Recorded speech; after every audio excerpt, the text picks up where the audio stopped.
Welcome to the Movie Planet. I'm your host, Ethan Downing. I've often watched films solely based off the peculiar title and movie poster. I will at some point make a video about movie posters because there are so many great movie posters and artwork in the 1970s. But today I'm going to go over the weirdest and most intriguing movie titles of all the movies I've ever seen.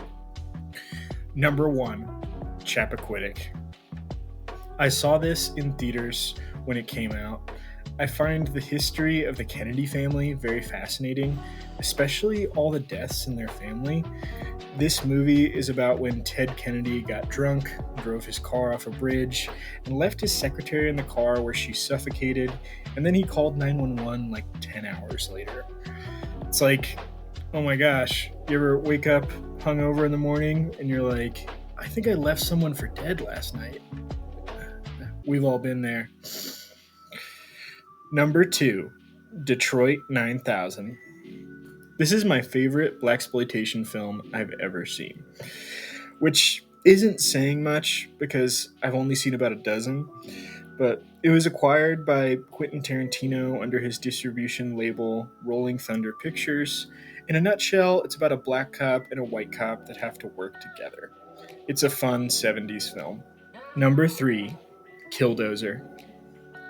Killdozer is a very marketable title. How can you not watch a movie called Killdozer?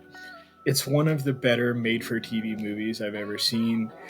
It's a great, cheesy horror movie about a bulldozer that gets possessed and starts killing people. What more do you need than that? Number 4, Ice Station Zebra. Jim Brown is great in this movie. This suspenseful action is really more of a drama. It was rather long, but it kept me on the edge of my seat. It was about the Cold War tensions between US and Russia and how they almost came to blows and started World War III. Number 5, Attack of the 50-Foot Woman. This is a pretty crazy film that actually received a remake of the same name in 1993 with Daryl Hannah.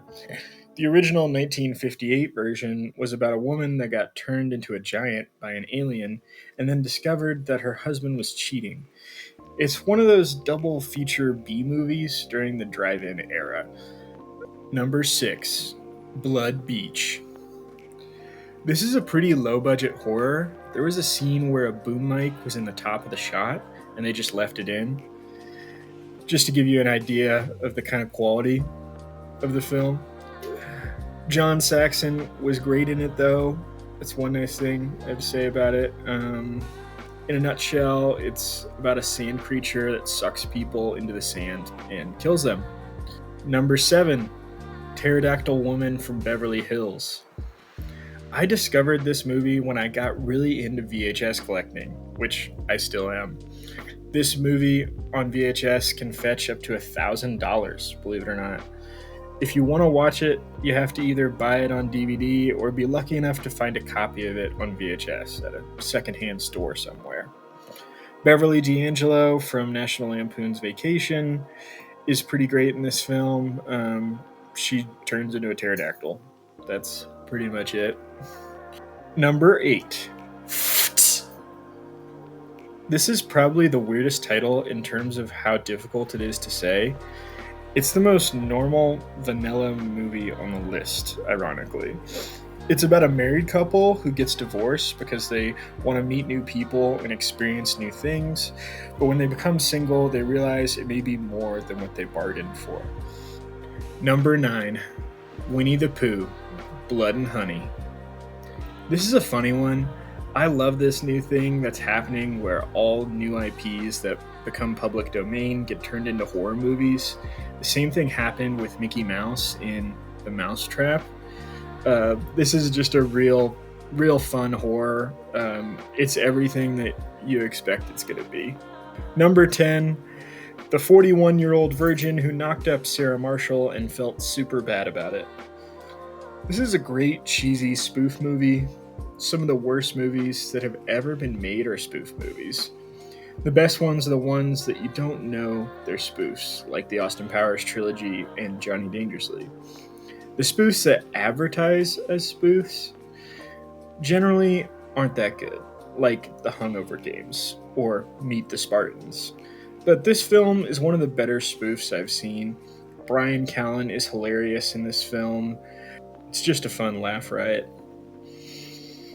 Say what you will about these films with their abnormal titles, but they are very marketable.